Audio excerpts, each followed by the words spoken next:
हाय दोस्तों, तो एपिसोड 8 के स्टार्टिंग में फियो शेनमिनिंग को सीपीआर देता है। थोड़ी देर बाद शेनमिनिंग को होश आ जाता है और इतनी देर में वहाँ पे यॉनशुआ भी आ जाता है और आके बताता है कि रेस्क्यू टीम नीचे आ चुकी है। तो फियो फौरी तौर पर शेनमिनिंग को उठाकर नीचे ले जाता है और फिर इसके कुछ देर बाद शेनमिनिंग को घर ले जाते हैं। वहाँ पर चेयरमैन जोंग सब पर गुस्सा कर रहे होते हैं कि ऑफिस में इतने लोग थे लेकिन कोई भी शिनयन को महफूज नहीं रख सका और कहते हैं कि एलेस्टार को चाहे कुछ भी हो जाए लेकिन अगर मेरी नवासी को कुछ हुआ तो तुम में से कोई भी बच के यहाँ से जा नहीं पाएगा। और फिर इसके बाद चेयरमैन जोंग शेनमिनिंग के पास जाते हैं और उसका हाल वगैरह पूछते हैं और शेनमिनिंग कहती है कि मैं ठीक हूँ। और जब ये शेनमिनिंग के रूम से जा रहे हो तो ये फियो को कहते हैं कि तुम फौरी तौर पर शिनयन से एंगेजमेंट कर लो। तो ये बात सुनते ही शेनमिनिंग अपने बिस्तर पर उठ के बैठ जाती है। तो इस पर चेयरमैन जोंग कहते हैं कि फिलहाल एलेस्टार का कोई भी लीडर नहीं है। बेशक तुम अब सीईओ बन गई हो एलेस्टार की मेरे बिहाफ पे, लेकिन अभी भी कुछ ऐसे लोग कंपनी में मौजूद हैं जो इस बात पे राजी नहीं और ना ही तुम्हें वो सीईओ मानते हैं। तो इसीलिए मैं चाहता हूँ कि तुम फियो के साथ जल्द से जल्द एंगेजमेंट कर लो ताकि उन सब लोगों को मालूम हो जाए कि आज से तुम एलेस्टार की न्यू ऑनर हो। और यहाँ पर जिया काया और उसकी मॉम भी बैठी होती है और उनको चेयरमैन जोंग की बातें अच्छी नहीं लग रही होती। और इसके बाद फिर सभी लोग शेनमिनिंग के कमरे से बाहर चले जाते हैं और इनके जाने के बाद फियो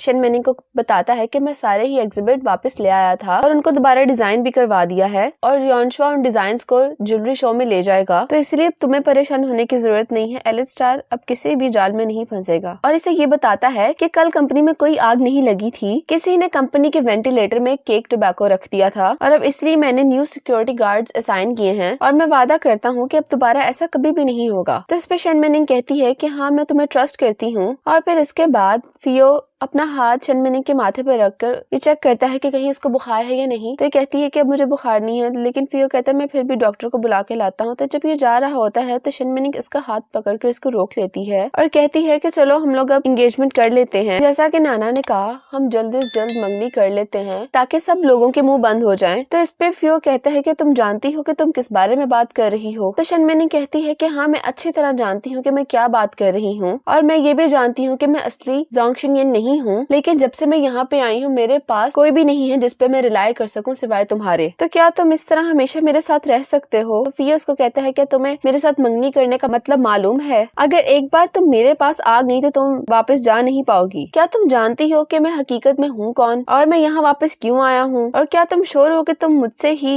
मंगनी करना चाहती हो? और इतना सब कहने के बाद फियो शेनमिनिंग के कमरे से बाहर चला जाता है। तो फियो के जाने के बाद शेनमिनिंग काफी सोचती है कि अब तक जो कुछ भी हुआ है उसके साथ सिर्फ फियो ही खड़ा रहा और कोई नहीं, और ना चाहते हुए भी वो उसकी मदद करता रहा। और फियो भी यही सोच रहा होता है कि भले ये लड़की असली शिनयन तो नहीं लेकिन इसने मेरा हर कदम पर साथ दिया है और मेरा बहुत ख्याल रखा है। और दोनों ही ये सब सोचने के बाद एक दूसरे की तरफ बढ़ते हैं। तो फिर इसके बाद शेनमिनिंग फियो को कहती है कि मैं नहीं जानती कि मैं तैयार हूँ या नहीं, लेकिन मुझे सिर्फ तुम्हारा ही सहारा है। तो फिर उसको कहते हैं कि ठीक है हम एंगेजमेंट कर लेंगे और एंगेजमेंट के बाद मैं तुम्हें अपने बारे में सब कुछ बता दूंगा। फिर इसके बाद थांगलिन और इसका भाई दोनों ही एक साथ टेबल पे बैठे होते हैं और थांगलिन अपने टैबलेट पे ट्विन रोज की फोटो देख रही होती है। तो इसका भाई कहता है कि तुम क्या देख रही हो? तो ये कहती है कि वो लोग आपको हरा देंगे और ट्विन रोज की ये फोटो अपने भाई को भी दिखाती है। तो इसे देख के थांग कहता है कि उन लोगों ने डिजाइन में काफी चेंजेस किए हैं। तो थांगलिन अपने भाई को बताती है कि उन लोगों को ये सब काम करने में सिर्फ 48 आवर्स लगे हैं और उन्होंने सारा काम इन 48 आवर्स में किया है। एग्जिबिट्स वापस मंगवाए हैं और उनको रीडिजाइन किया और अब इतना अच्छे से डिजाइन कर लिया है। और इसके अलावा क्या आपको एक और बात मालूम है कि जो डिजाइन है ये लिन वुफेन ने डिजाइन किया है और इसको भेजने वाला यन शिंग चेन यानी फियो है। तो इसका भाई कहता है कि तुम इतना खुश कैसे हो सकती हो अपने भाई की हार पे? क्या तुम ये सब लिन वुफेन के लिए कर रही हो या यन शिंग चेन के लिए? तो ये कहती है कि मैं दोनों के लिए कर रही हूँ, क्या मैं नहीं कर सकती? तो इसका भाई कहता है कि मैंने तुम्हें अपने लाड प्यार से बहुत ज्यादा बिगाड़ दिया है। तो अपने भाई को कहती है कि भाई तुम गुस्सा ना हो, मैं अच्छी तरह जानती हूँ कि तुमने क्या प्लान कर रखा है, लेकिन तुम खुद सोचो कि जो मेरा प्लान है उससे काम बहुत इजीली हो सकता है। एलेस्टार में तो बहुत ही आउटस्टैंडिंग आदमी है, लिन वुफेन और यन शिंग चेन। क्या तुम्हें नहीं लगता कि उन दोनों को जीत कर हम एलेस्टार पर कब्जा कर सकते हैं? तो इसका भाई कहता है कि जो बिजनेस वॉर है ये तुम्हारे किसी फैशन स्टूडियो के ब्रांड जैसा नहीं है। अगर तुमने एक मौका जाया कर दिया तो वो दोबारा वापस नहीं आएगा और ये वक्त एलेस्टार को बीट करने का सबसे बेहतरीन वक्त है। और साथ ही अपने बहन के आइडिया पर उसको प्रेस करने लग जाता है कि मैंने नहीं सोचा था कि तुम इतनी छोटी होके भी इस तरह का कुछ सोच सकती हो। फिर इसके बाद ऑफिस में एक मीटिंग होती है जहाँ पर कुछ देर बाद फियो और शन मेनिंग आते हैं और शन मेनिंग यहाँ आकर मीटिंग में बैठे हुए लोगों से बात करती है और कहती है कि आज मैंने आप लोगों को यहाँ पे 2 बातें बताने के लिए इकट्ठा किया है। और कहती है कि जब प्रेसिडेंट बहुत ज्यादा बीमार थे तो ग्रुप की हालत बहुत ज्यादा खराब थी, जिसकी वजह से कंपनी को बहुत से नुकसानात झेलने पड़े। कैसे तैसे करके ओवरसीज क्राइसिस पे तो हमने ओवरकम कर दिया, लेकिन अब जो ओपोनेंट ग्रुप है उन्होंने हमारे न्यू प्रोडक्ट पे अटैक कर दिया है। ये बात कहते हुए कि हमने उनका प्रोडक्ट कॉपी किया और हम पे कॉपीराइट क्लेम भेजा है और अब ये वाला मसला भी काफी हद तक सॉर्ट आउट हो गया है, लेकिन जो ग्रुप की इंटरनल एडजस्टमेंट है उसकी सूरत हाल कुछ ठीक नहीं। और पहली बात ये कि हम अब ग्रुप में ऊपर से लेकर नीचे तक दोबारा सब रिकंसोलिडेट करेंगे। और मीटिंग में बैठे किसी मिस्टर चेन को कहती है कि मैं आपको लॉजिस्टिक्स से ट्रांसफर करके ऑपरेटिंग डिपार्टमेंट में भेजना चाहती हूँ और आपको वहाँ की ऑपरेटिंग डायरेक्टर बनाती हूँ।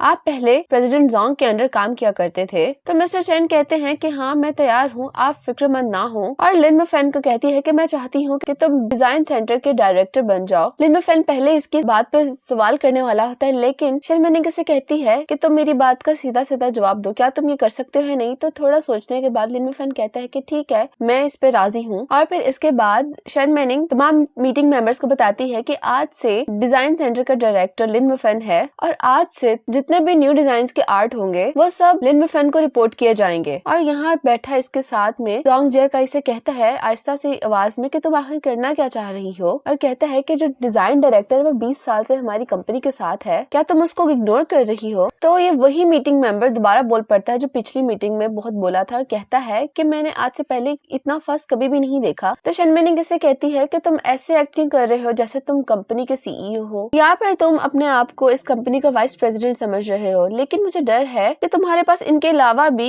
एक और पोजीशन है। और कहती है कि अब तुम वाइस प्रेसिडेंट नहीं रहे बल्कि तुम वाइस प्रेसिडेंट से हटकर अब लॉजिस्टिक्स डिपार्टमेंट के डायरेक्टर बन गए हो। और इस बात पर जियाकाई जोंग शिनयन को बोलने लग जाता है क्योंकि ये इसका खास आदमी होता है और अपने कजन से ही इनडायरेक्टली मुखातिब होकर ये सब कुछ कह रही होती है। और कहती है कि आज मिस्टर जोंग अब आज से आप वाइस प्रेसिडेंट नहीं बल्कि लॉजिस्टिक्स डिपार्टमेंट के डायरेक्टर हैं। तो ये इस बात पर भड़क पड़ता है और कहता है कि तुम मुझे वाइस प्रेसिडेंट की पोजीशन से कैसे हटा सकती हो। तो ये कहती है कि लॉजिस्टिक डिपार्टमेंट में भी कुछ एबिलिटी की जरूरत है। और फिर इसके बाद जोंग जियाकाई के साथ बैठा जो मिस्टर जाओ काफी बोल रहा था, ये उससे कहती है कि तुम्हारा अंजाम भी अब कुछ दूर नहीं और तुम्हारा ट्रांसफर भी किसी अच्छी जगह पे मुझे करवाना पड़ेगा। और फिर थोड़ी देर बाद सिक्योरिटी के कुछ आदमी अंदर आते हैं तो शन मेनिंग से कहती है कि तुम खुद ब खुद अपने आप को इनके हवाले कर दो क्योंकि तुम्हें पता है कि तुमने क्या किया है। तो यहाँ पर फियो उठता है और बोलता है कि तुमने प्रेसिडेंट की बीमारी का फायदा उठाया और जो फाइनेंस डिपार्टमेंट में जाके जो फाइनेंशियल रिकॉर्ड्स हैं उनको मैनिपुलेट किया है और फाइनेंशियल मैनेजर को तुमने ब्राइब भी किया और डिजाइन डायरेक्टर को भी तुमने रिश्वत दी और जो तुमने प्लैगियरिज्म वर्क को प्रोड्यूस करवाया जिसकी वजह से हमारा लुमिनस ग्रुप की वजह से इतना बड़ा स्कैंडल चल रहा है अब। और ये सब करने के बाद तुमने इमिग्रेशन भी अप्लाई की हुई थी। क्या तुम चाहते हो कि मैं यहीं पर रुक जाऊं या मैं आगे भी तुम्हारी दास्तान सुनाऊं। तो ये यहाँ पे कहता है कि मैंने ये सब कुछ नहीं किया, मुझे फ्रेम किया जा रहा है और ऊंची ऊंची बोलना शुरू कर देता है। और अगर तुम्हारे अंदर इतनी हिम्मत है तो मुझे सबूत दिखाओ, मैंने ऐसा हरगिज नहीं किया। और ये बोलता ही रह जाता है कि इसको सिक्योरिटी गार्ड्स ऑफिस से बाहर ले जाते हैं और इतनी देर में थांगलिन और उसका भाई आ जाते हैं और थांग आकर शन मेनिंग से बात करता है और कहता है कि तुम तो काफी क्विक निकली, मैंने ख्वामख्वाह में तुम्हें अंडर एस्टिमेट कर लिया था। और इससे कहता है कि तुम ये राउंड तो जीत गई लेकिन आगे और भी बहुत से राउंड्स हैं। और यह आकर मीटिंग में कहता है कि मैं हमेशा सच ही बोलता हूँ और मैंने एलिट स्टार के डिजाइन डायरेक्टर को रिश्वत दी थी और उसे कहा था कि लुमिनस ग्रुप के डिजाइन जैसा सेम तुम काम करो। मैं सिर्फ एक पब्लिक ओपिनियन स्टॉर्म क्रिएट करना चाहता था और मैं सिर्फ इनको इंडस्ट्री से ब्लैकलिस्ट करना चाहता था। और यहाँ पर मीडिया के लोग भी मौजूद होते हैं पहले से ही और मैं इनकी इंपोर्ट और एक्सपोर्ट को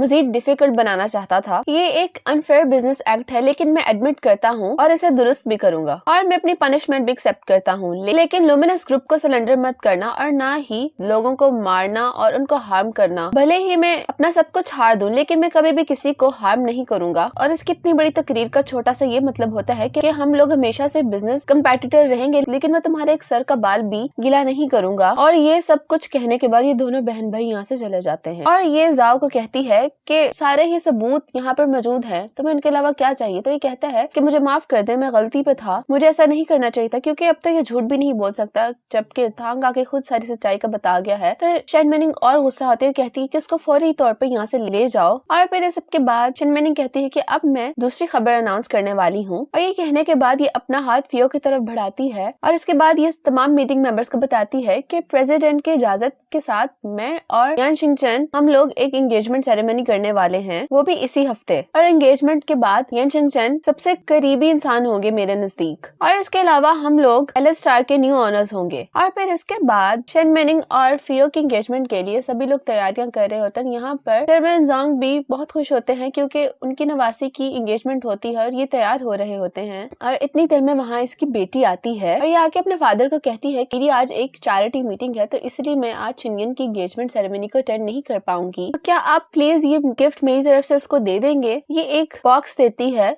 अपने फादर को शिनयन को देने के लिए, और इसका फादर वो बॉक्स खोलता है तो इसमें बहुत खूबसूरत सा पर्ल नेकलेस होता है। तो इसका फादर कहता है कि तुमने बहुत ही महंगा तोहफा खरीदा है। तो ये कहती है कि इसमें से क्या बात, हम लोग फैमिली हैं, आपने ऐसा क्यों कहा। शिनयन मेरी भी तो कुछ लगती है। और जिस जगह पर एंगेजमेंट की सेरेमनी होती है वहाँ पे बहुत से लोग मौजूद होते हैं। कुछ देर बाद वहाँ पे नाना भी आती है और सारा एनवायरनमेंट देखकर बहुत ज्यादा खुश हो रही होती है और कहती है कि यहाँ पे सभी लोग इतना एंजॉय कर रहे हैं सीईओ की एंगेजमेंट को, लेकिन डायरेक्टर ने मुझे ये मटेरियल प्रोड्यूसर को सेंड करने को कह दिया। तो कहती है कि मुझे तो नहीं लगता कि प्रोड्यूसर यहाँ पे होगा, और कहती है कि मुझे भी खूबसूरत सी ब्राइड को देखना है। और यहाँ दूसरी तरफ शन मेनिंग तैयार हो रही होती है और जब मेकअप आर्टिस्ट शन मेनिंग का मेकअप कर रही होती है तो वो कहती है कि आप बहुत ही खूबसूरत है, लेकिन सबसे ज्यादा आपकी आंखें, मैंने ऐसी प्योर आंखें कहीं नहीं देखी। तो ये बात सुनते ही शन मेनिंग को शिनयन की याद आ जाती है और नाना ऊपर जहाँ पर शन मेनिंग तैयार हो रही होती है वहाँ पर देखने जाती है, लेकिन इसे नहीं पता होता कि जो ब्राइड है वो इसी की दोस्त शन मेनिंग है। ये तो सिर्फ अपनी सीईओ को अब ब्राइड बनता देखना चाह रही होती है। और ये रूम का दरवाजा खोलती है तो तभी इसको कॉल आ जाती है और ये कॉल डायरेक्टर की होती है और ये शन मेनिंग को देखे बगैर ही फौरन वहाँ से चली जाती है, क्योंकि प्रोड्यूसर इसको कॉल पर गुस्सा हो रहा होता है कि तुम अभी तक डॉक्यूमेंट्स लेके पहुंची क्यों नहीं। और अंदर बैठे शन मेनिंग को ये लग रहा होता है कि उसने अपनी दोस्त की आवाज सुनी है और खुद से कह रही होती है कि मुझे ऐसा क्यों लगा कि मैंने अपनी दोस्त की आवाज सुनी। और ये जल्दी जल्दी भागते हुए वापस जा रही होती है तो